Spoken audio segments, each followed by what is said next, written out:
প্রভাবশালীর ভয় দেখিয়ে ধর্ষণের অভিযোগ মহিলাকে। দুর্গাপুরে গ্রেফতার এক মহিলার গোপন কিছু ভিডিও ভাইরাল করে দেওয়ার ভয় দেখানোও হতো বলে অভিযোগ। ভিত্তিহীন অভিযোগ পাল্টা দাবি অভিযুক্তর। প্রভাবশালীর ভয় দেখিয়ে হোটেলে ডেকে নিয়ে এসে ধর্ষণের অভিযোগ। দুর্গাপুরের কাকসার বামুনাড়া থেকে গ্রেফতার এক ধৃতের নাম দিব্যেন্দু বলে জানা গেছে। কলকাতার পাশাপাশি আসানসোল, দুর্গাপুরে ব্যবসা রয়েছে দিব্যেন্দু। অভিযোগ, কাজের অচিলায় মহিলা কর্মীদের নানাভাবে হোটেলে ডেকে শারীরিক হেনস্থা করত এই ব্যবসায়ী। একই ঘটনা পুনরাবৃত্তি হয় অভিযোগকারিণী মহিলার সাথেও, কিন্তু এইবার এই মহিলার সাথে কিছু আপত্তিকর ছবি ভিডিও নিজের মোবাইলে লুকিয়ে রেখে দেয় বলে অভিযোগ এই ব্যবসায়ীর বিরুদ্ধে। আর মোবাইলের এই ভিডিও ভাইরাল করে দেওয়ার ভয় দেখিয়ে অভিযোগকারিণীকে শারীরিক হেনস্থা ও ধর্ষণের অভিযোগ অভিযুক্তর বিরুদ্ধে। শেষে প্রভাবশালীর ভয় দেখিয়ে ধর্ষণের অভিযোগ ওঠে অভিযুক্তর বিরুদ্ধে। দুর্গাপুর থানায় লিখিত অভিযোগ দায়েরের পর পুলিশ অভিযুক্ত দিব্যেন্দুকে গ্রেফতার করে দুর্গাপুর মহকুমা আদালতে তোলে। যদিও কলকাতার বাসিন্দা অভিযোগকারিণী মহিলার আনা যাবতীয় অভিযোগ অস্বীকার করেছেন অভিযুক্ত ব্যক্তি। তাকে চক্রান্ত করে ফাঁসানোর অভিযোগ। গোটা ঘটনায় টান টান উত্তেজনা দুর্গাপুরে। নিজেদের হেফাজত চেয়ে দুর্গাপুর থানার পুলিশ অভিযুক্তকে আরও জিজ্ঞাসাবাদ করে তদন্তকে এগিয়ে নিয়ে যাওয়ার চেষ্টা করছে বলে সূত্রের খবরে জানা যায়। ঘটনাটা হয়েছিল যে উনি আমাকে অনেকদিন ধরেই শারীরিকভাবে অনেক প্রস্তাব দিয়েছিলেন।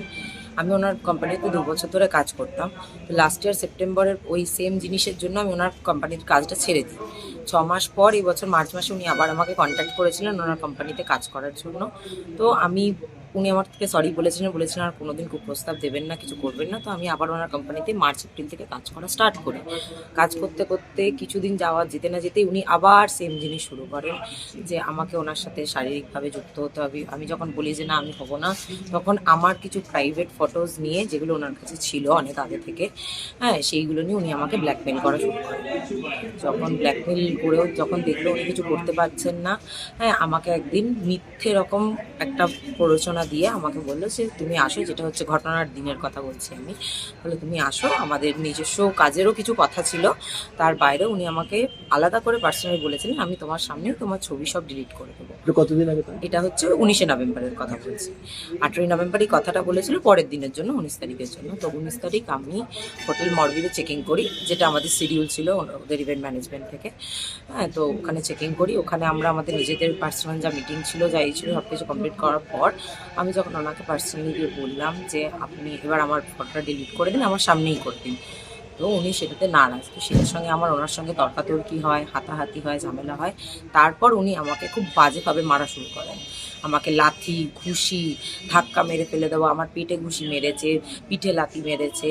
তারপর চুল ধরে রুম থেকে টানতে টানতে ঘষ্টাতে লিফট অব্দি নিয়ে গেছে, ফ্লোর থেকে শ্লীলতাহানি করেছে। ওখান থেকে আবার লিফট থেকেও চুল ধরে ঘষ্টাতে টানতে টানতে আবার আমাকে রুম অব্দি নিয়ে এসছে, ওখানেও মেরেছে, বারবার মেরেছে, মুখে মেরেছে, সব জায়গায় মেরেছে। যখন এগুলো হয় আমি তখন সঙ্গে সঙ্গে হোটেল দিয়ে একবার বেরিয়ে যাই। বেরিয়ে আমি থানা অবধি গিয়েছিলাম, থানার বাইরে অবধি। তারপরে উনি আমাকে আবার ফোন করে উনি আমাকে বোঝান যে আমাকে নিয়ে কেস করে কোনো লাভ নেই, আমার মাথার উপরে অনেক হাত আছে, আমাকে কেউ কিছু করতে পারবে না। তো সেই ভয় দেখিয়ে আমাকে বললো তুমি আসো, তাও তুমি যদি ভয় না পাও আমি তোমারটা ডিলিট করে দেবো। আবার মিথ্যে প্ররোচনা দিয়ে আমাকে ডাকলো এই রাত্রেবেলায়। তো আমি আবার হোটেলে যাই, আমি কেস করি না তখন ভয়ে আর। তো আমি আবার রাতে ফিরে হোটেলে যাই, উনিও যান, উনিও বেরিয়েছিলেন হোটেল থেকে আমাকে দেখার জন্য যে আমি যাওয়ার। তারপর আমি আবার হোটেলে যাই, উনিও যান। হোটেলে যাওয়ার পর উনি আমার রুম ছিল আলাদা, আমি আর আরেকটি মেয়ে, আমাদের রুম ছিল আলাদা, ওনার রুম ছিল আলাদা। মানে আমাদের 302, ওনার 304, 3rd floor of hotel mall. তো আমাকে উনি বলেন যে তুমি আসো রুমে, আমি তোমার সামনেই ডিলিট করবো পার্সোনালি। আর জিনিসটা যেহেতু কেউ জানতো না, তাই জন্য আমিও কাউকে জানাতে চাইনি ওই টাইমটা।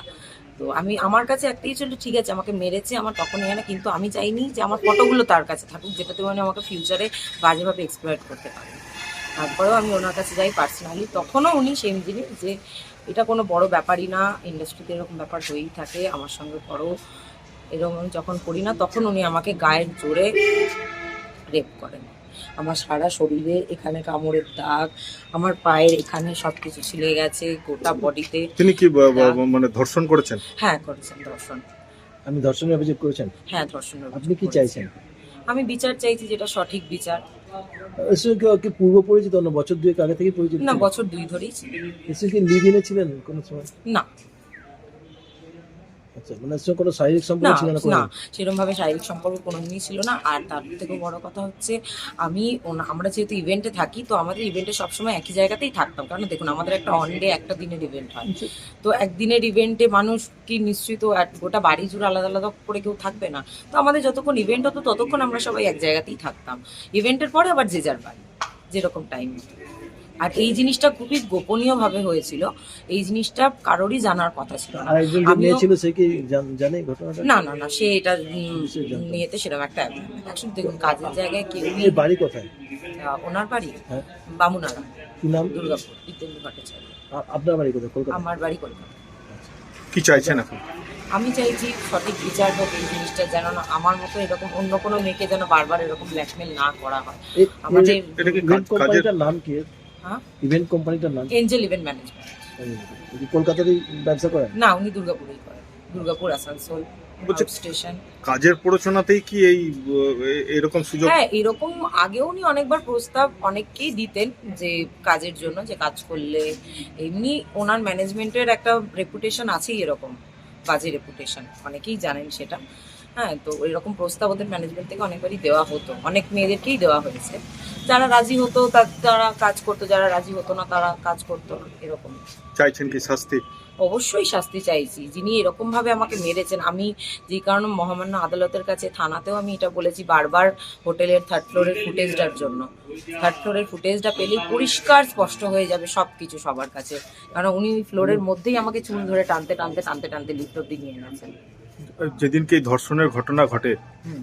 সেদিনকেও কি আপনি বিশ্বাস করেই তার রুমে গেছিলেন? হ্যাঁ, বিশ্বাস করেই গিয়েছিলাম যে আমার ছবিটা আমার কাছে একটাই ব্যাপার ছিল যে আমার ছবিগুলো ডিলিট হয়ে যাক। কারণ এই ছবিগুলো যদি সত্যি ভবিষ্যতে কোথাও কিছু ছেড়ে দেয় বা কিছু করে, আমার সত্যি অনেক বড় ক্ষতি হয়ে যাবে। এগুলো দেখুন, কি আমিও তো কারোর বাড়ির মেয়ে। এগুলো কি একদম পার্সোনাল ছবি ছিল? হ্যাঁ, পার্সোনাল ছিল।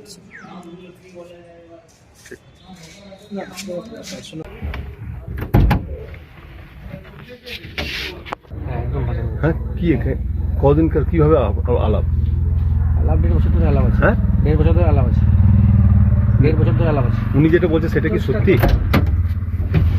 শারীরিক সম্পর্ক করেছিলেন? একদমই না।